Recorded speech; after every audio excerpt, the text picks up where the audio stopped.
So we're back with Max and Dima, and the third round of the debates is about to start. But before that, we want to have a quick overview over the teams that we will see, and it is Budapest for affirmative side and Helsinki for negative. And I'm not sure, but we might see one of our guests, Nikita Matveyev, on the Helsinki team. Am I right? That is correct. It will be Nikita and his teammate Carolina, while for Budapest it's Matthias and Isabella. Or by their letters A1 and A2, and for Helsinki C6 and C8. So we're really excited for this debate because some really fantastic speakers. Both teams are very strong, shown exemplary performances in all the events. And Nikita, a frequent guest on the show, will be now in the room being judged by people, so that will be very fun to watch. And it's the third round of the debate, so I think that all the teams have improved their strategy somewhat while interviewing. We both we got the same answers from everyone when we asked, do you think you'll do better next time? And they said yes. We've developed some new counterclaims. We've seen some new perspectives. And that's great because you really need to build on your arguments. In fact, the game changes when you get to the finals because now the constructive speeches are 6 minutes apiece, while in the finals it's 8 minutes for the 4 constructive pieces. So, in fact, you must change your arguments in some way, at least a little bit, or add on to them if you want any chance of getting to the finals. It's pretty stressful, isn't it, Dima? Yes, it is, and therefore we can expect the round 3 to be the most interesting today at least, because teams have had the most time to prepare for this round. They had done some mistakes in previous 2 rounds, and then they want to redeem their stress and to show what they're really capable of, if they didn't show it so far. So I would like to talk about the Budapest team. What do you think of it? In my opinion, they're one of the dark horses of the tournament because they had some successes, but from interviewing people, they say that they're not as good as they expected to be. So maybe they will show themselves even better. Right, Budapest is one of those teams that just kind of stays humble and secretly climbs the ranks of the tournament. And Helsinki as well has, I'd say Helsinki rather has some strong individuals who just will bring up their team significantly. So both the teams are very strong. In fact, all the teams in this tournament have shown pretty good performance.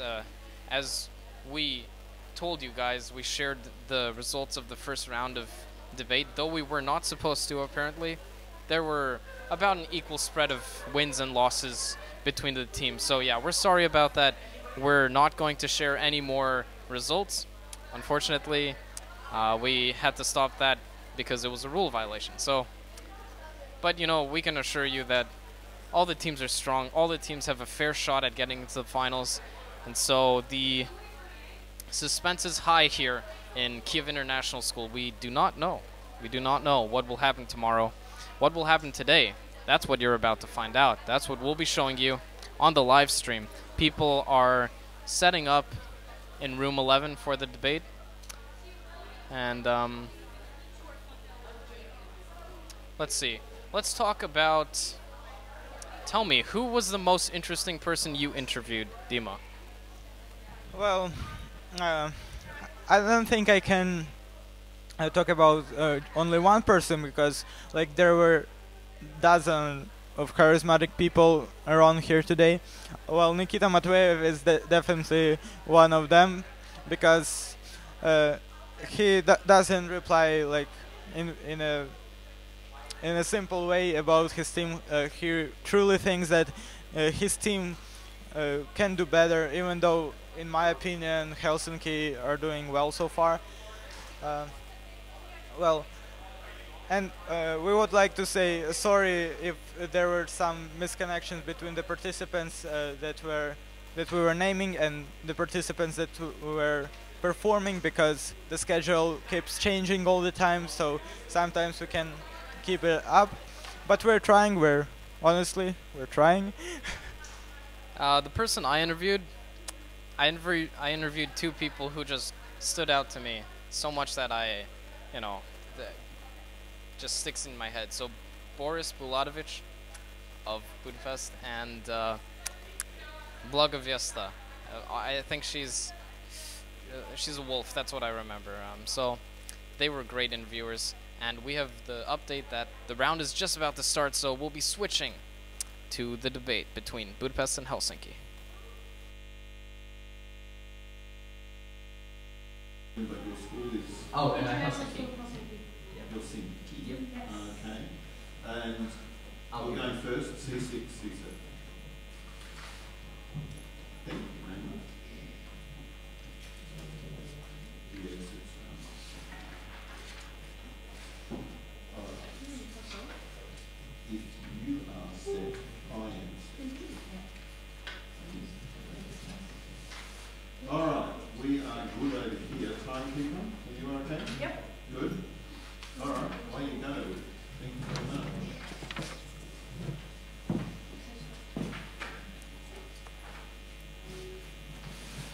So good afternoon, esteemed judges, honored opponents, and our audience. Today we are gathered here to debate the motion that scarce resources should be controlled by an international organization. The dawn of the 21st century was indelibly accompanied by a plethora of unavoidable environmental problems, largely the offset of the previous century's rampant industrial and economic development. The consequences of thoughtless human expansion are evident in the imminent issues that both climate change and pollution pose. However, a third issue surreptitiously arose, slowly developing into a crisis with possibly cataclysmic proportions: scarce resources. The affirmative side wholeheartedly supports the motion that scarce natural resources should be controlled by an international organization. To ensure absolute clarity, we define scarce as being finite, subject to depletion, and limited in geographic availability. We further define resources as stocks of materials that exist in a natural environment and are economically useful in production or consumption.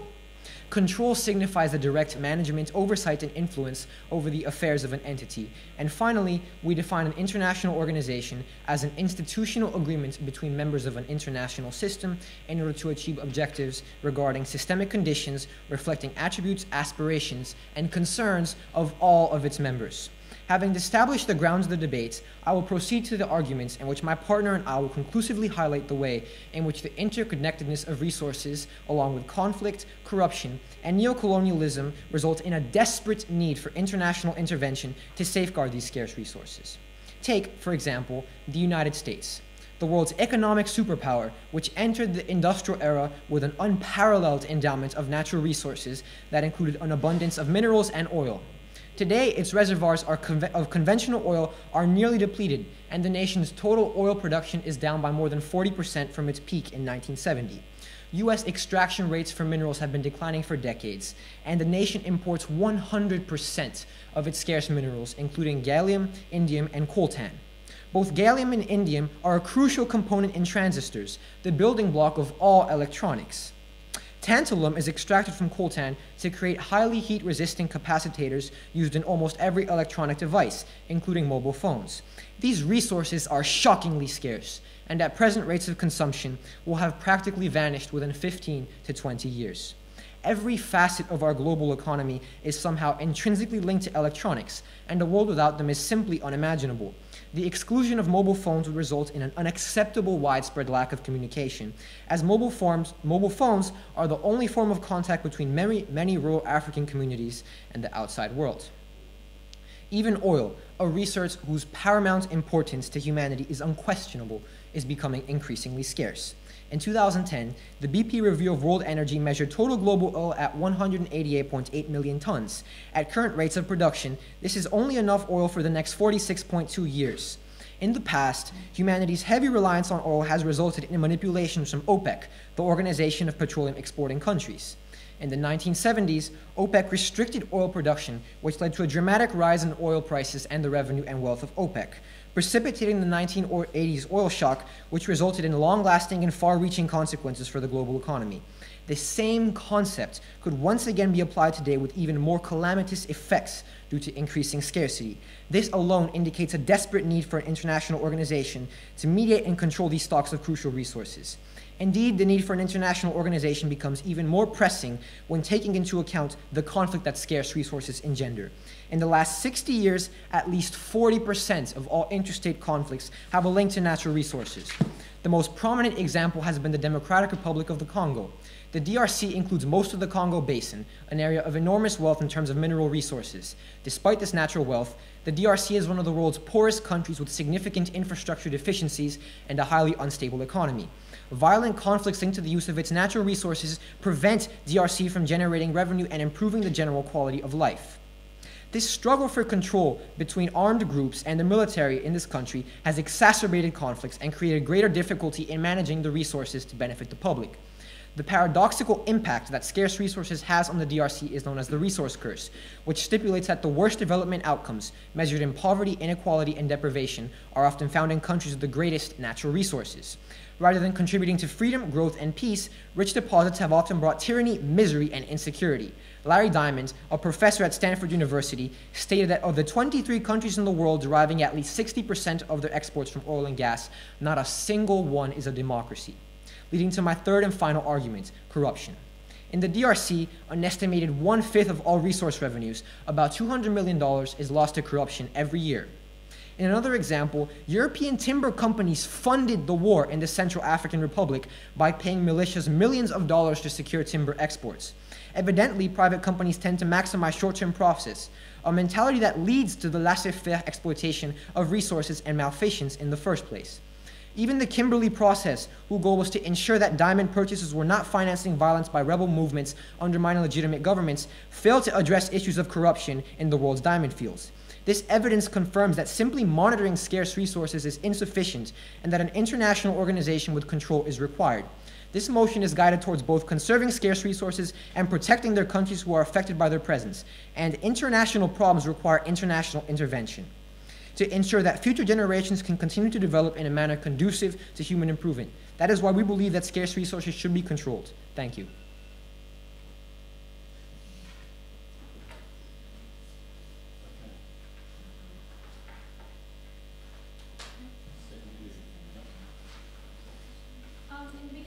Thank you for your speech. In the beginning of your speech, you stated that the United States are an economic superpower. Could you explain why you consider the United States to be an economic superpower? I most certainly could. Recently, at the end of the financial quarter in 2017, The Economist still ranked the United States as having the most economic influence across the world and exporting and generating the most GDP. Why do you think that the Democratic Republic of Congo have the resource curse? As you stated, they have so many resources. Why do you think that they are able to?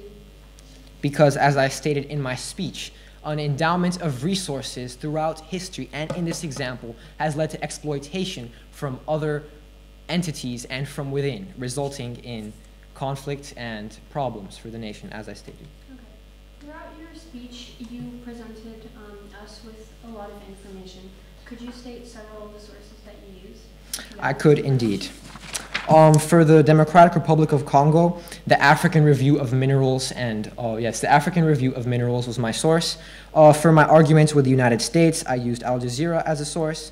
For gallium and indium, as I stated that they would have vanished within 15 to 20 years. I used Business Insider as my source. And for my definitions, I used UN definitions, or for the final one of an international organization, I used a definition as stated by the Vienna Convention. Thank you. How will natural intervention not become an intervention in national sovereignty? Did you mean international intervention? Yes.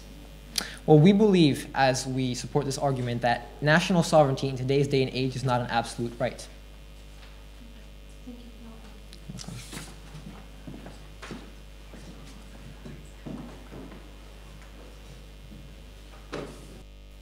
Okay, so we just saw the first affirmative constructive and second negative cross-examination. Some strong definitions and first contentions for the affirmative team, and now it will be the first negative constructive speech, 6 minutes, and the first affirmative cross-examination, 2 minutes.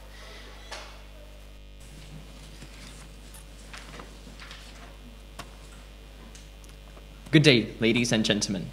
My name is Nikita Matveyev, and I'm representing the International School of Helsinki in this debate.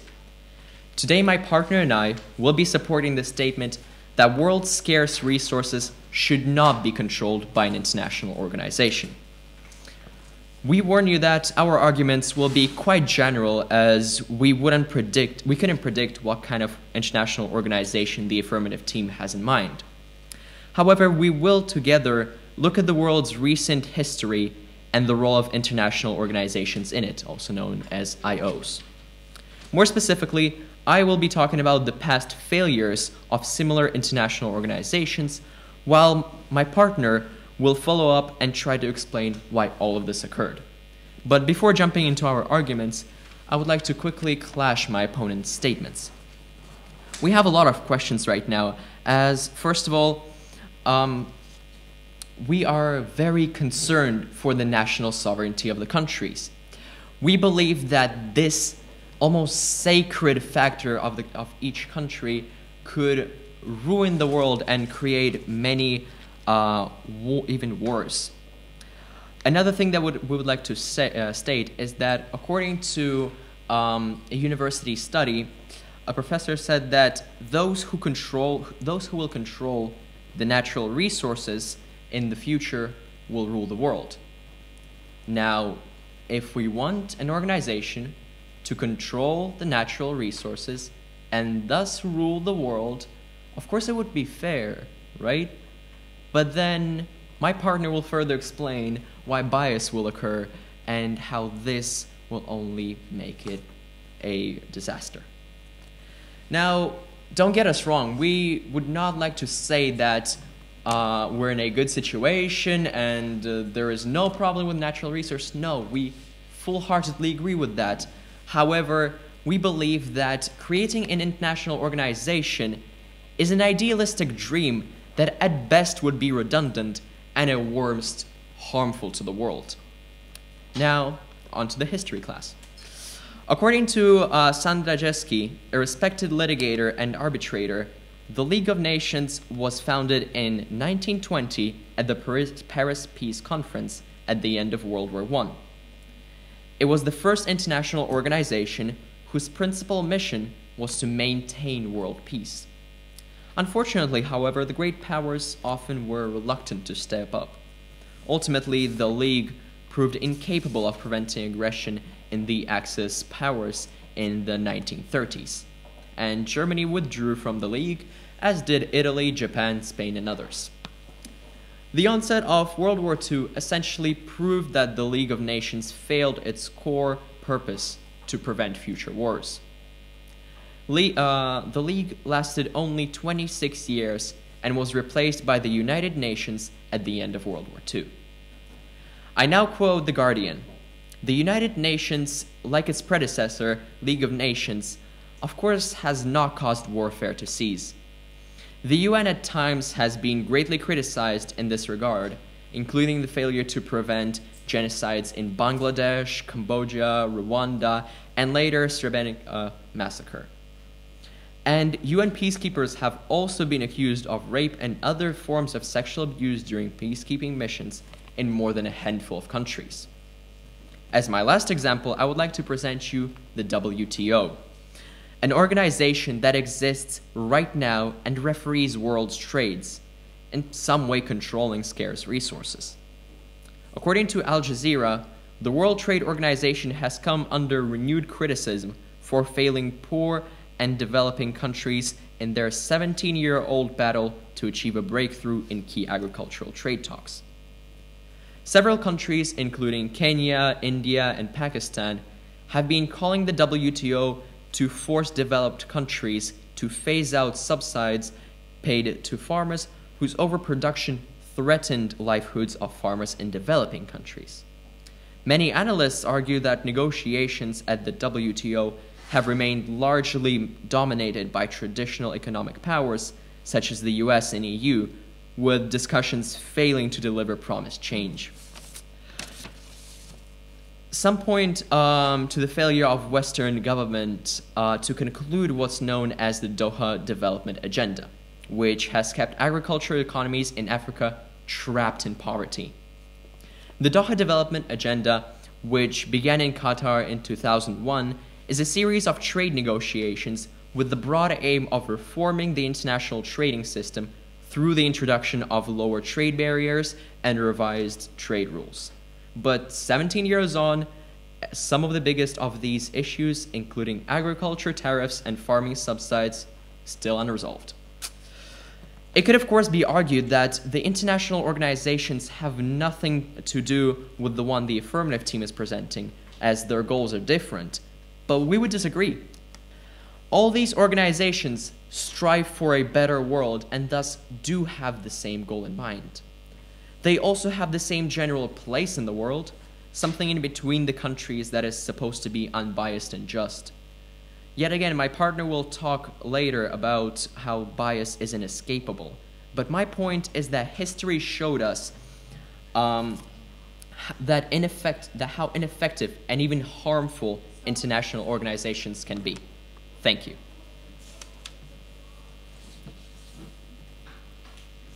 Thank you for your speech. First of all, could you provide a definition of national sovereignty? A definition of national sovereignty.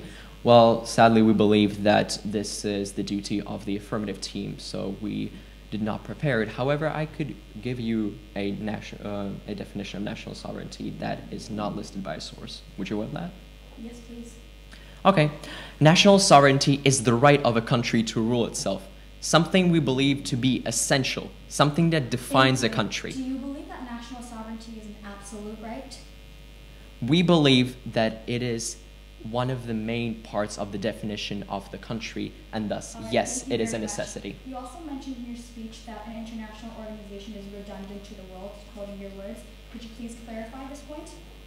Yes, I could actually quote myself to clarify your question and say that the international organization could be is an idealistic dream that could be redundant at best and harmful at worst. We're talking about hypotheses, but and why is it redundant? yes, of course. Sorry, apologies. We have drawn this conclusion from the history, from the past, from the organizations that I've listed and have still remained untold. Are you aware of the meaning of redundant? Thankfully, we are. All right.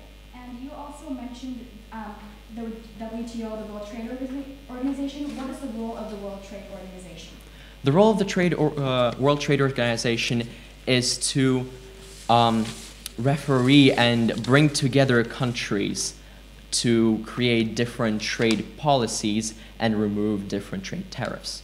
So the World Trade Organization, in fact, does not control scarce natural resources, right? Because that is not their role, as you have stated. Sorry, could you repeat your question or rephrase it? Could she do it since I asked her to rephrase it? Yeah. No? Okay, sorry.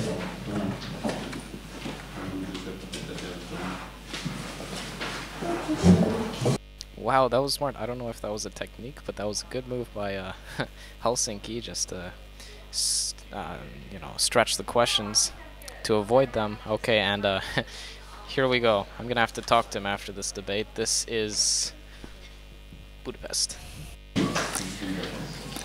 Ladies and gentlemen, esteemed judges, opponents, and guests.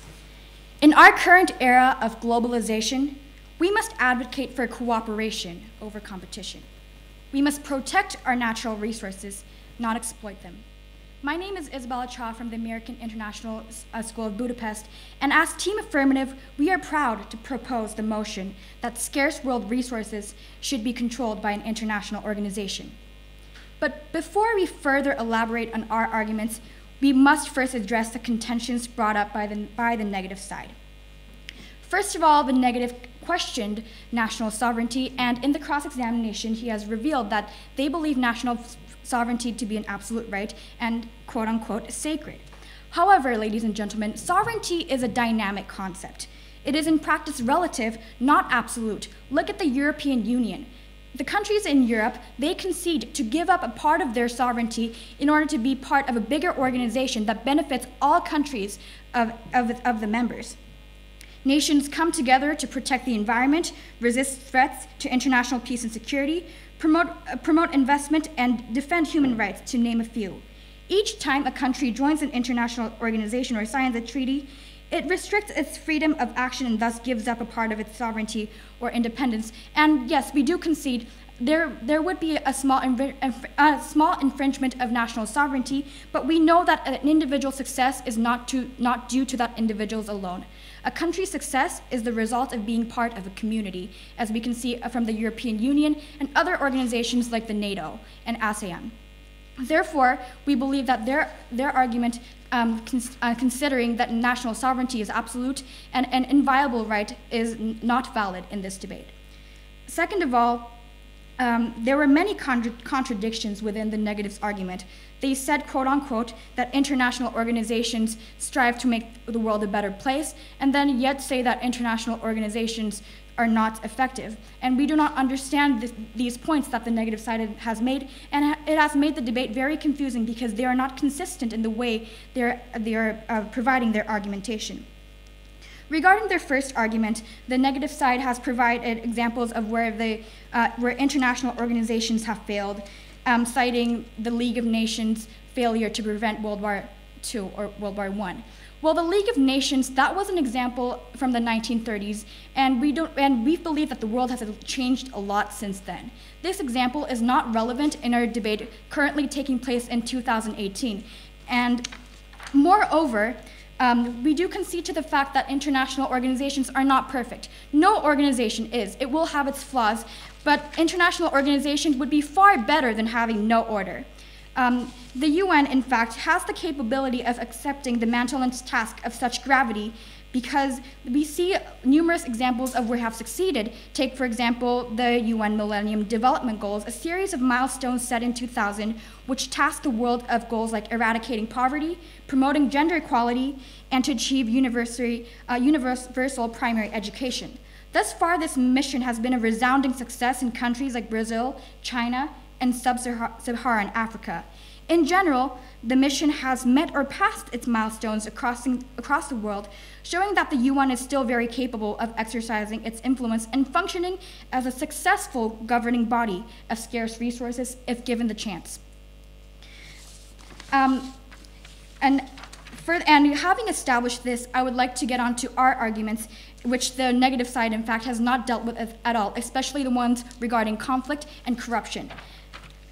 In the last 60 years, at least 40% of all conflicts have been linked to natural resources, and this reinforces to us why it is so essential to have an international body governing the allocation of scarce resources across the globe, because clearly individual states are not adequately equipped to do so.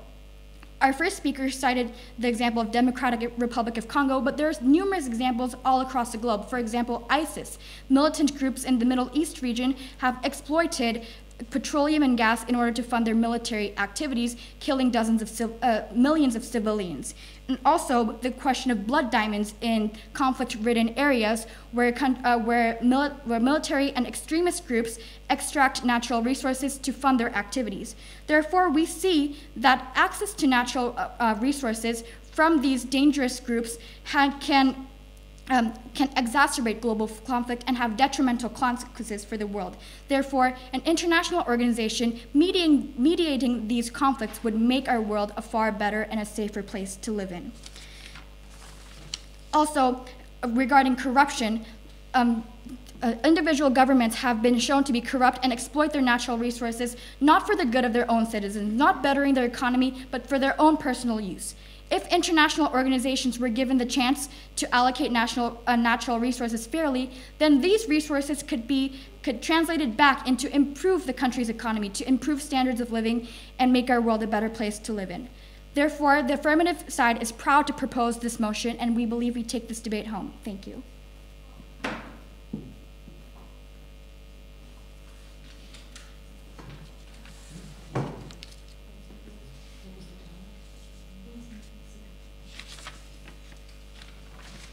We thank you for your eloquent speech, however, do have a couple of questions.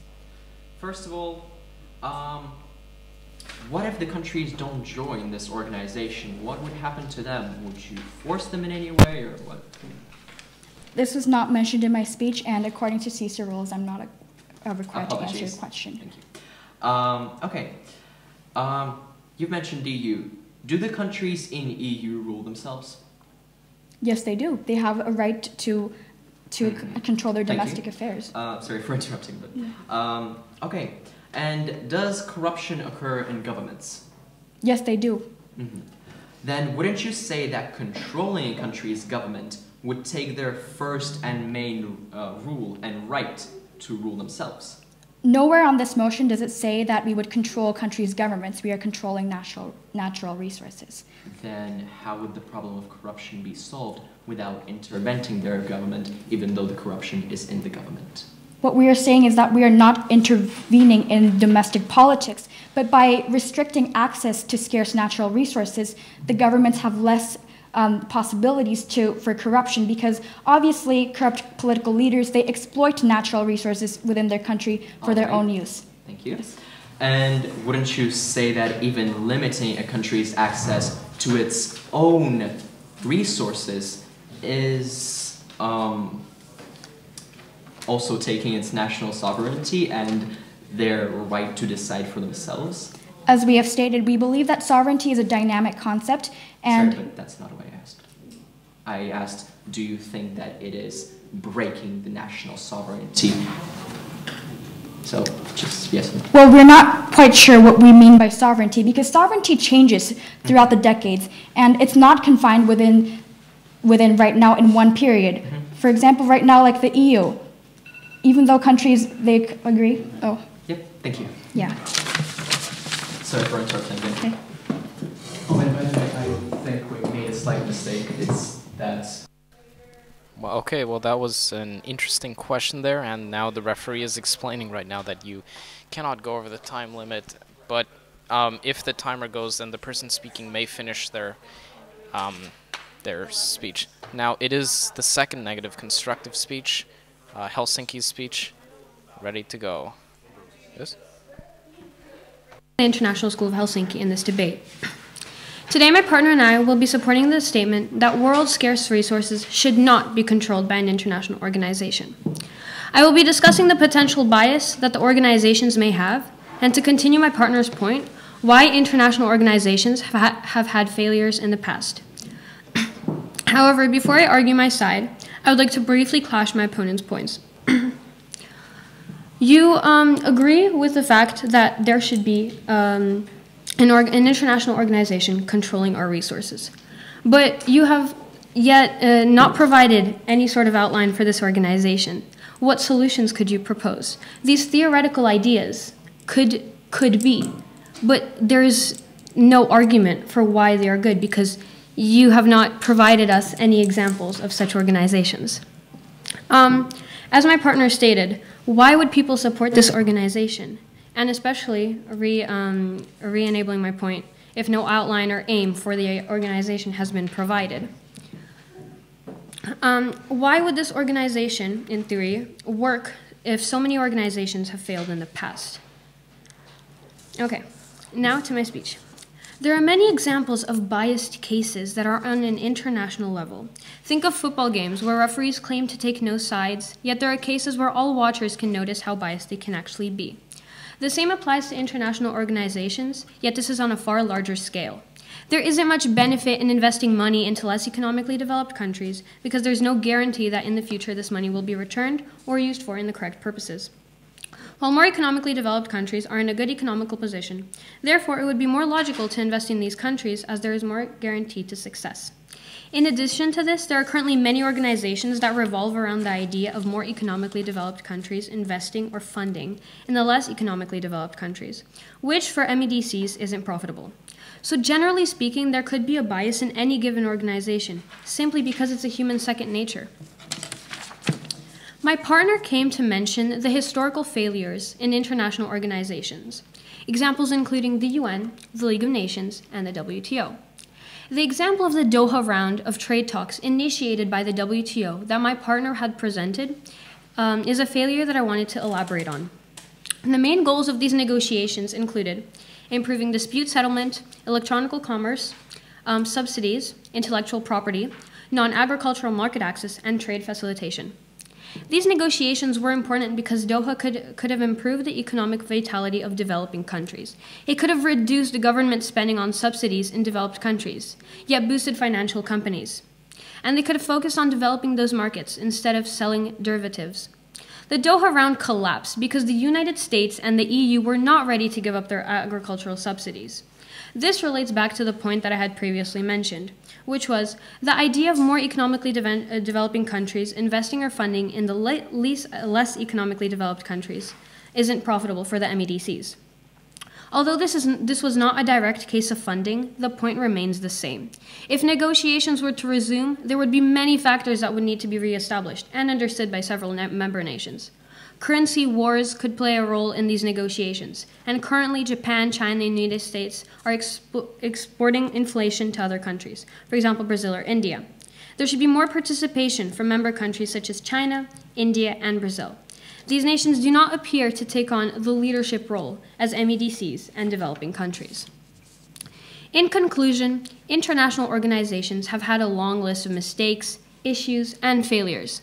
Most countries, as well as in overall speaking terms, leaders, have a preference, an inner bias in the back of their heads. It is inescapable. It is human nature to pick sides. Through side picking and being biased arise conflicts that could lead to crashes of organizations, if on a scale large enough. If not so, then it would harm the organization in any case. Furthermore, I would like to reinforce my partner's statement. Any organization faces the same problem of power. It is either too weak, so the great nations can easily affect it, or too strong, to a point where it may be even seen as totalitarian. Having an international organization that controls scarce world resources would not be ideal. This could be proved by the recent insuccess of corporations or organizations similar to those that you may potentially have in mind. Thank you.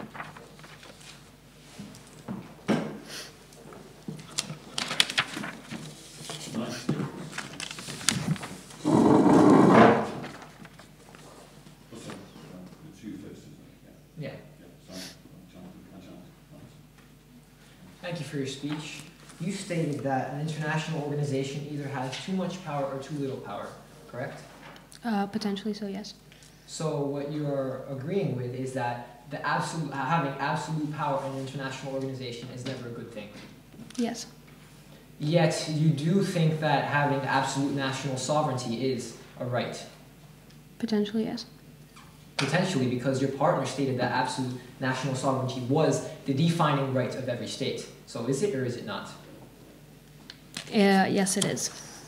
Okay, thank you. You also listed some examples of how currency wars could develop as a result of this motion. Could you please tell us how that relates to scarce resources? I think that, sorry? No worries. I think that I stated these currency wars simply because I was giving an example of a big negotiation that was really motivated to be passed through, yet completely failed. And I thought that perhaps it doesn't directly relate to the topic, yet using this reinforces my point that there's really, really high chances of failing. Okay, thank you. Also, you listed the World Trade Organization's resolution on Doha as a example of where an international organization has failed. Yet, once again, could you tell me how this relates to the motion, which is scarce resources? Because the WTO is a international organization that manages trade, and this trade includes scarce world resources. Yet, in your example, you did not list any scarce world resources, instead talking about agriculture. No? True. But that's still, like, my point still remains the same. Thank you. Okay, so that was the second negative constructive and second affirmative cross-examination. Looks pretty tough, though. I think Budapest might be coming out with this one. Went on for both of their speakers, first and second, because they just really attacked all of the contentions of the negative of the negative team, which the negative team really took a risky approach to this with their theoretical arguments and history lesson, as quoting Nikita Matveyev. I'd like to say, back when I did debates, this was always a problem. Whenever you use a theoretical argument, it's really easy to be attacked, because you can say either, you know, this doesn't apply to the topic we're debating, or you can say, well, that's just theoretical, so I can't debate it, because I could list a infinite number of other theoretical possibilities. And of course there's the other factor, which was history. So he did, the affirmative speaker, first affirmative speaker, listed some organizations in the past that have failed to control other countries, for example, the League of Nations and UN, who have not prevented all the wars. But I think this argument, you know, all organizations can't be 100% effective, so I think that argument was a bit risky to take out. This is the third round of debate, so both of the teams have debated each side once, affirmative and negative, on the same topic. This is the second time for both of them to debate whichever side they're doing. And first affirmative speaker stepping up to the podium to do the rebuttal. Thank you, ladies and gentlemen, for listening to our arguments, points, and quibbles. Now we would like to reinforce our points as well as clash some of our opponents.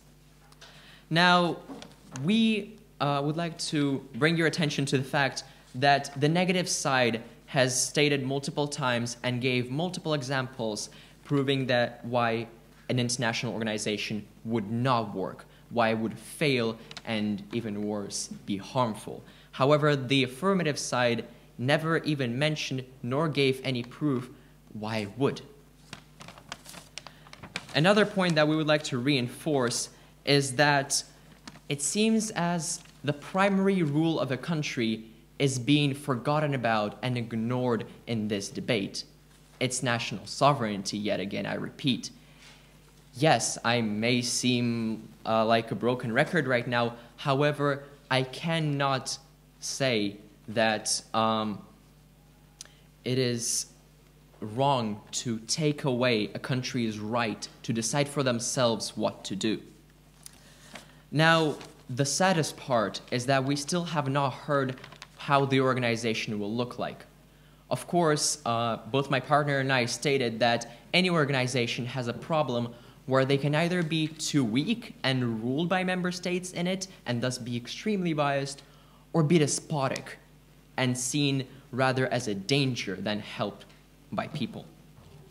Now, yet again, we do not know how the proposed by the affirmative side organization will look like, and thus will not speculate. But would like to say one thing. We believe that the problem with the scarce resources must be solved. We believe that IOs are not the solution. Thank you.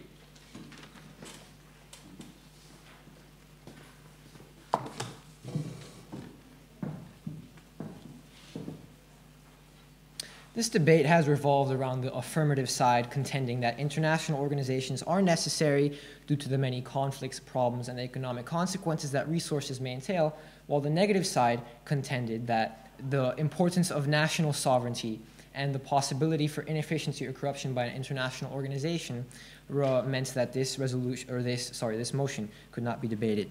First, well, before I go into my clash points, I'd like to remind everyone present that the motion being debated is should scarce resources be controlled by an international organization, not how should scarce resources be controlled by an international organization. The opposition critically stated that national sovereignty is an absolute right. Yet, in the world of today, national sovereignty, as we once know it, does not exist. With many of the major nations in the world now taking part in the UN and the EU and agreeing to concede part of their sovereignty and being part of a bigger global economy, they had already realized that in today's age, there is a bigger world above yourself. Furthermore, upon being asked to define the idea of national sovereignty, they did not have a prepared definition, stating that it was our responsibility to define their arguments.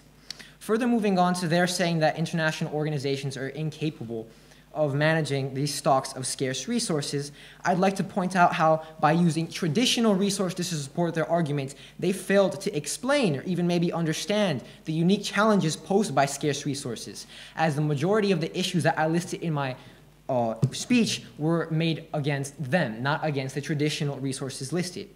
They also failed to provide any relevant examples on a global scale, and today our speech presented how their completion of the UN Human Development Goals was in fact a resounding success and was a massive push to show that international organizations should control all stocks of scarce resources.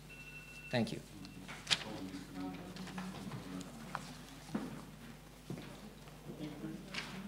Thank you very much.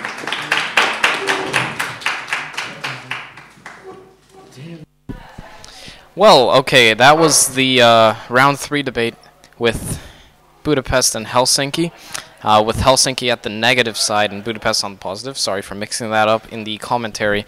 Do you have any comments on this debate? Yeah, well, I would like to repeat that Helsinki's members are very charismatic. However, some of the points were weaker than Budapest, some of them were stronger, so it was really a clash of being charismatic and like really constructive. That's right. There were some interesting contentions made by both sides, and well, we'll see which one makes it to the next rounds, because this was the last round of debate that will happen for everyone. After this become the quarterfinals, semifinals, and finals that you'll all see tomorrow, because I know you're going to stay watching us. Tune in tomorrow. Starting at 9 a.m. tomorrow, we'll have the first round of debates, the quarterfinals. And yeah, people are leaving their rooms right now because it is the end of the day. That was the last round for today of the speech and debate tournament at Kiev International School. We have another special treat for you that we will end the day on. This is a video, a compilation of interviews and other various videos. So let's sign off, Dima. And remember to stay with us, because with Dima and Maxwell Moody, the mood is always good.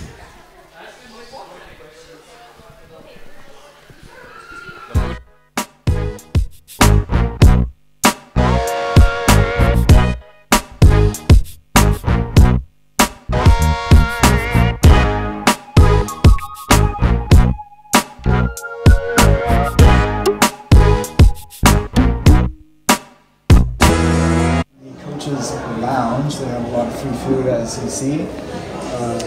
Free food? Beverages, stuff that we don't get for free. So here we are. These are two judges. What events do you guys judge?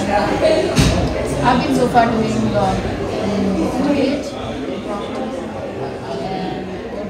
we'll discuss interpretation. It's been great. Which event would you say you enjoy more? The debate I enjoyed more.